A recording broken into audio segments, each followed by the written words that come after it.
ओ mobile चलाने वालियों सोचो, ओ Facebook चलाने वालियों सोचो, ओ व्हाट्सएप पर उल्टी सीधी और खूबसूरत लड़कियों की फोटो लगाकर नौजवानों को अपने शक्ल सूरत से भड़काने वालियों सोचो, शायद तुम्हारे बारे में अल्लाह के नबी ने फरमाया ऐसी औरतें कभी भी जन्नत के अंदर दाखिल न होंगी। ला यदखुलनल जन्नह वला यजिदन्न रिहा, जन्नत में जाना तो दूर जन्नत की खुशबू भी नहीं पाएंगी। मेरी बहनों अपने आप को संभालो, मेरी कौम की बेटियों अपने आप को संभालो। अगर इस्लाम के अंदर हाथ जोड़ना जायज होता तो मेरी कौम की बेटियों में तुम्हारे हाथ जोड़ लेता। अगर इस्लाम के अंदर भीख मांगना जायज होता तो मैं अपना दामन फैलाकर तुमसे भीख मांग लेता। मेरी कौम की बेटियों मेरे दामन में इतनी भीख डाल दो कि तुम अपने आप को पर्दे में रखो, अपने आप को फेसबुक और व्हाट्सएप और मैसेंजर से बचा लो। पूरा महाराष्ट्र में आज देख लो कितनी मुसलमान लड़कियों ने कोर्ट में एप्लीकेशन दे दी है और वो गैर मुस्लिम लड़कों के साथ आज निकाह करने के लिए तैयार है। कितनी गैर मुस्लिम, कितनी मुसलमान लड़कियों ने गैर मुस्लिमों के साथ निकाह करने के लिए एप्लीकेशन दे दी और कह दिया मैं चाहती हूं कि मेरी शादी इनके साथ हो। मेरे बाप और मेरे भाई मुझे रोकना चाहेंगे लेकिन मैं बालिग हूं, मैं इसी गैर मुस्लिम के साथ अपनी मर्जी से निकाह करने के लिए तैयार हूं।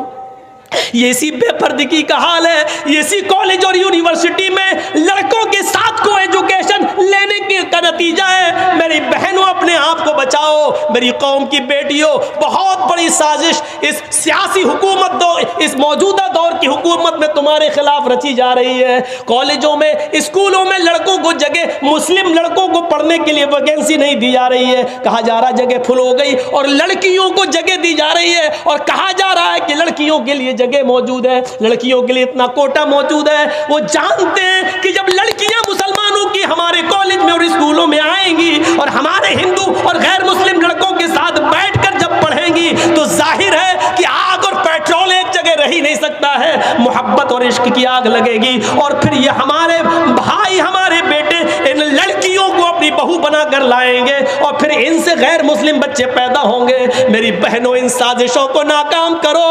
मेरी कौम की बेटियों, इनके मंसूबों पर पानी फेरो। मोहम्मद रसूलुल्लाह की शरीयत पर आँच ना आने दो। मोहम्मद रसूलुल्लाह की शरीयत को बचाओ, आज के इस दौर में बचाओ। मेरी माँ और मेरी बहनों, मुआशरे के अंदर बेपर्दगी ने भी एक गलत माहौल खराब कर दिया है। आजकल जलसे भी उससे महफूज न रहे।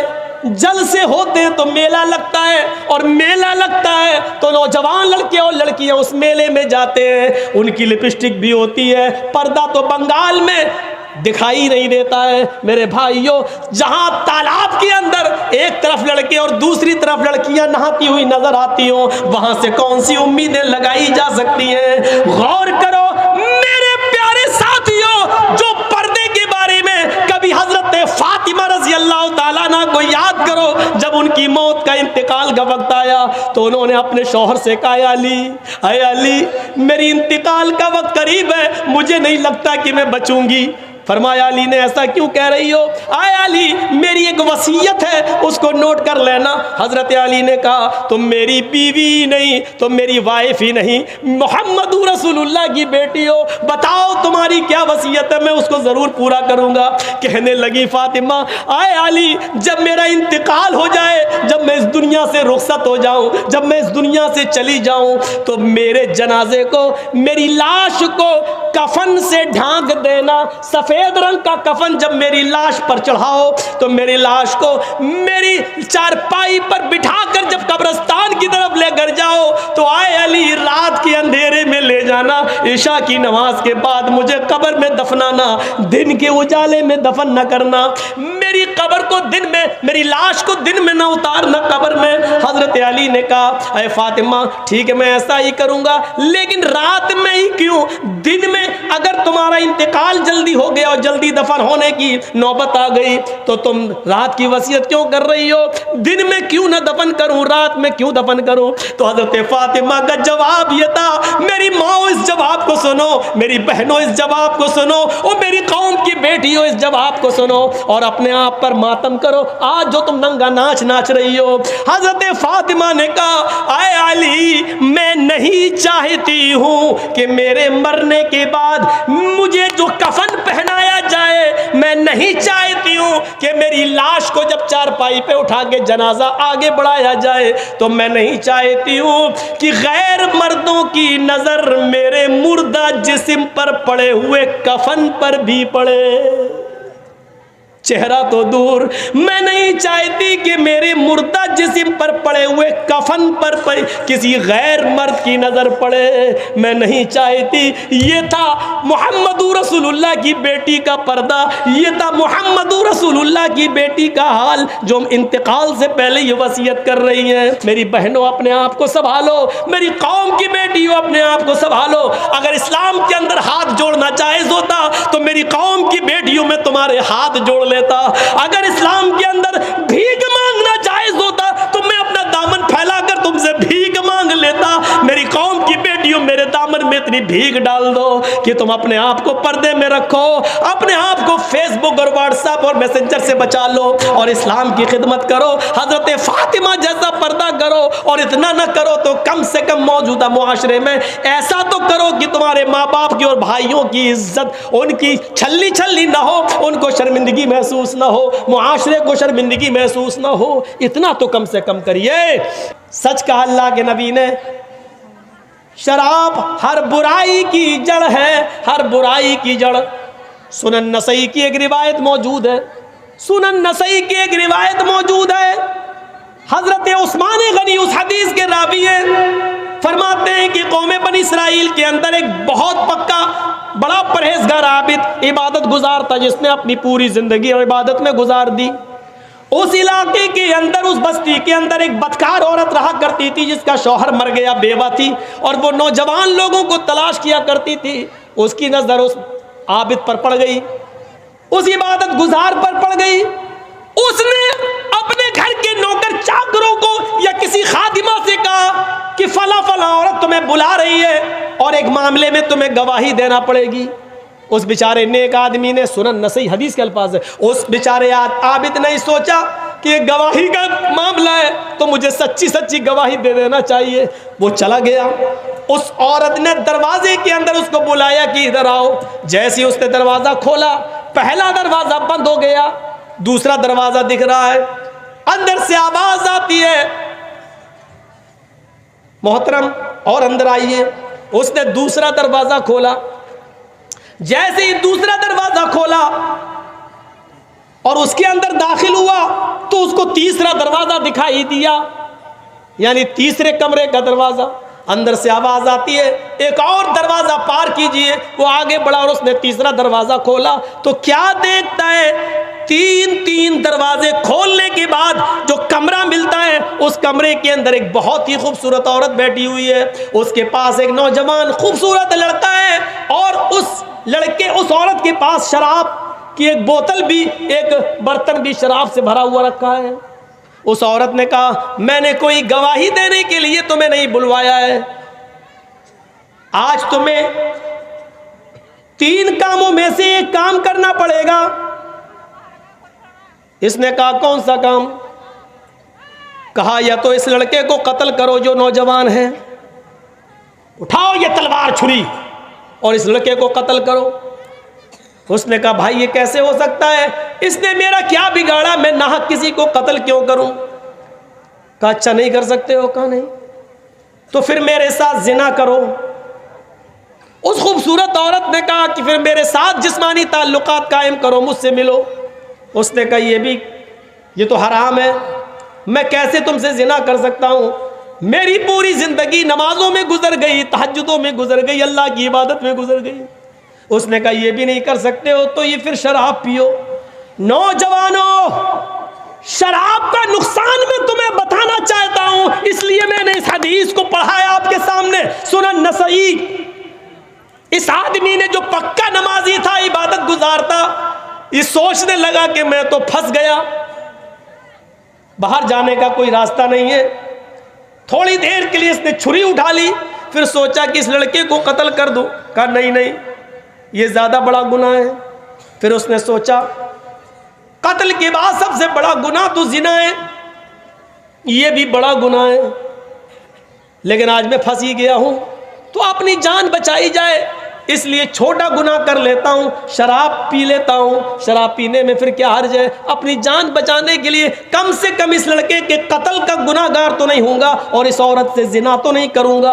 एक छोटा गुनाह कत्ल और जिना के मुकाबले में तो कम से कम छोटा गुनाह है। उसने कहा ठीक है। फिर उसने वो पूरा का पूरा बर्तन जो शराब से भरा हुआ था उसको पी लिया। जिसने कभी शराब न पी हो, एकदम उसके दिमाग पे वो शराब चढ़ गई। फिर उस औरत ने शराब के नशे में उसको और चढ़ाया। फिर उसने वो चाकू उठाया और शराब का नशा जब बहुत ज़्यादा चढ़ गया तो शराब के नशे में उसने उस नौजवान लड़के का कत्ल भी कर दिया। उसको कत्ल करने के बाद उस औरत ने उस शराबी को, उस शराब पीने वाले आबिद को उसने अपने ऊपर चढ़ाया और उसके बाद उसने अपने जिस्म के कपड़े उतार दिए और उसने शराब के नशे में उस औरत के साथ जिना भी कर लिया। मेरे भाइयों, ये पूरी हदीस सुनन नसई के अंदर उस्मान गनी रज़ियल्लाहु ताला अन्हु से रिवायत है, पूरी मनकूल है। अब आइए इस वाक़े को सामने रख कर देखिए कि पहले तो वो कत्ल भी नहीं करना चाहता था, वो जिना से भी उसने मना कर दिया था, लेकिन जब उसने शराब पी तो शराब के नशे में चूर होकर उसने कत्ल भी कर डाला, जिना भी कर डाला। और शराब तो पहले ही पी रखी थी, यानी अभी तो एक गुनाह नहीं करना चाहता था, शराब पीकर उसने तीनों गुनाह कर डाले हैं। सच कहा अल्लाह के रसूल ने, शराब मत पीना फ़इन्नहु रासु कुल्लि फ़ाहिशतिन, ये शराब हर बुराई की जड़ है। शराब पीने वाला फिर जिना भी करता है, शराब पीने वाला कत्ल क़िताल भी करता है। और शराब के नशे में जो लोग धुत हैं और नालियों में पड़े रहते, देखिए वो अपने घरों में आके अपनी माँ को गाली देते हैं और अपनी बहन को भी गंदी गंदी गाली देते हैं। मेरे भाइयों, वो अपनी बेटियों को भी गाली देते हैं, क्योंकि शराब इंसान को इस मकाम पर पहुंचा देती है।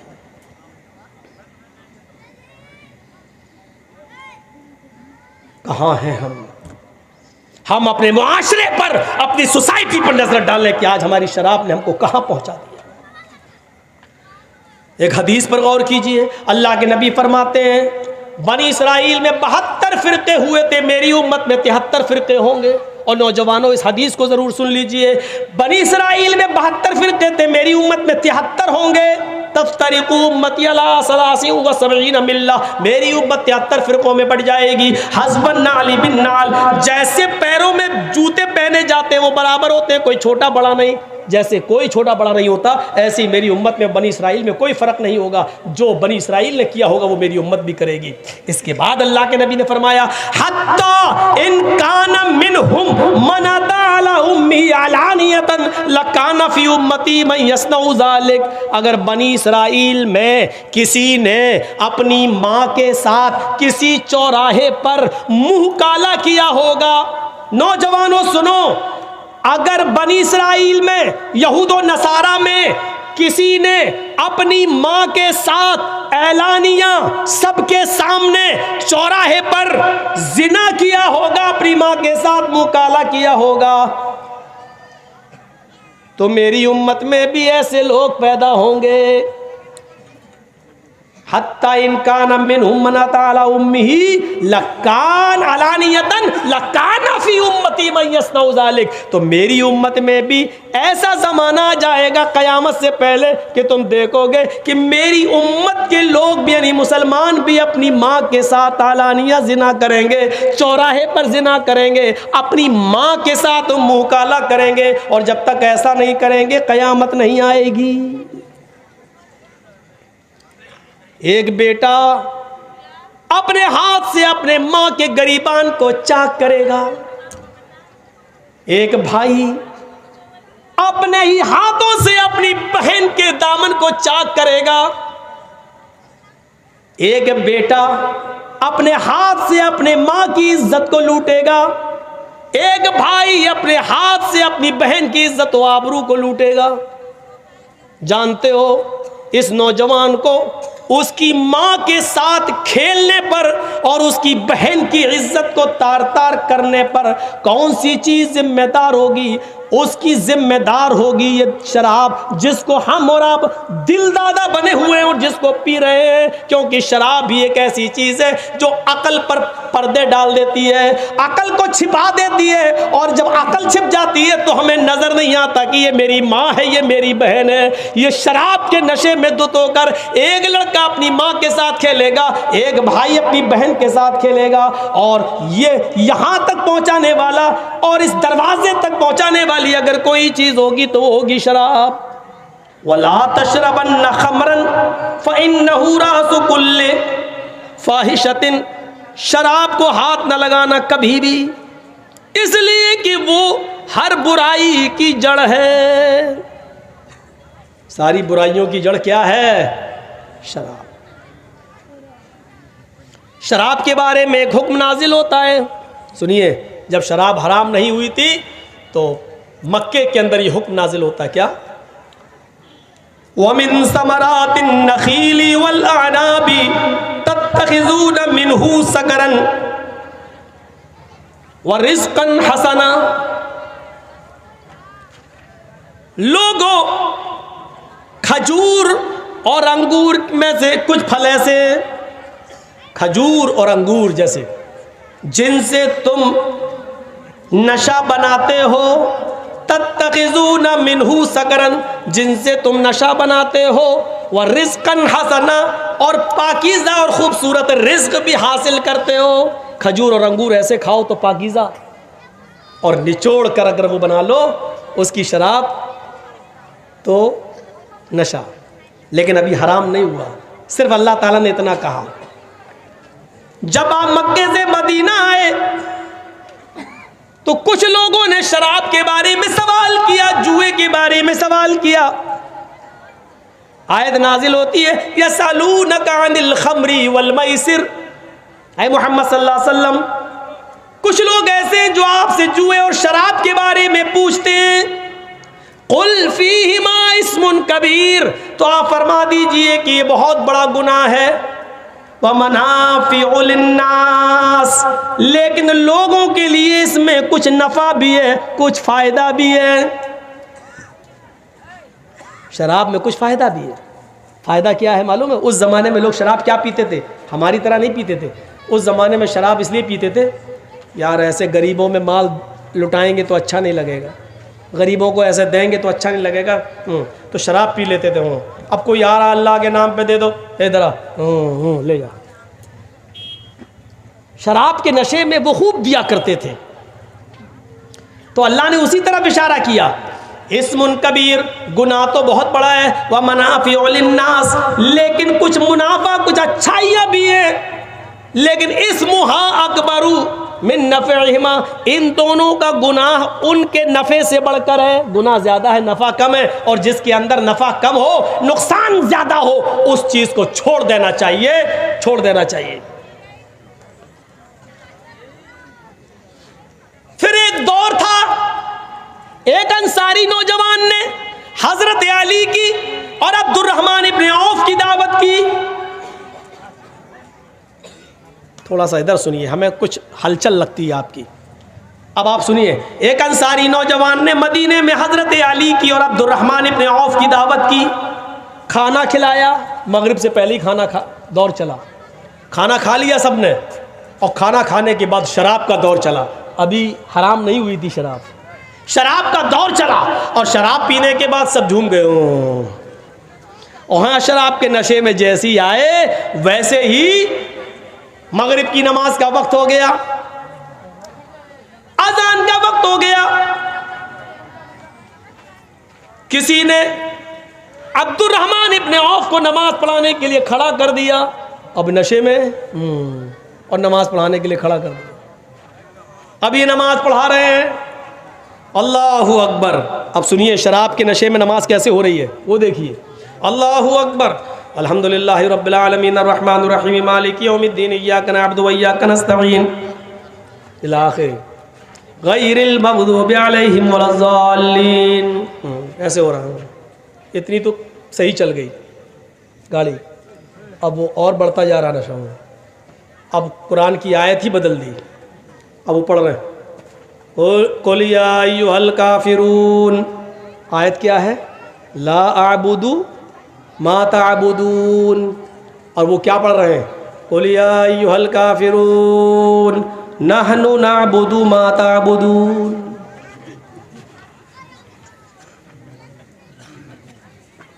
है क्या? कुल या अय्युहल काफिरून, आए नबी कह दो आए काफिरो, ला आबुदु मा ताबुदून, मैं उनकी इबादत नहीं करता जिनकी तुम करते हो। मैं उन झूठे खुदाओं की इबादत नहीं करता जिनकी तुम करते हो। और ये क्या पढ़ रहे हैं? ला आबुदु मा ताबुदून, मैं भी उनकी इबादत करता हूँ जिनकी तुम करते हो। बल्कि नहनु कर, नहनु नाबुदु मा ताबुदून, हम भी उनकी इबादत करते हैं जिनकी तुम करते हो। माना ही बदल गया। जिस काम को मिटाने के लिए अल्लाह के रसूल आए वही होने लगा।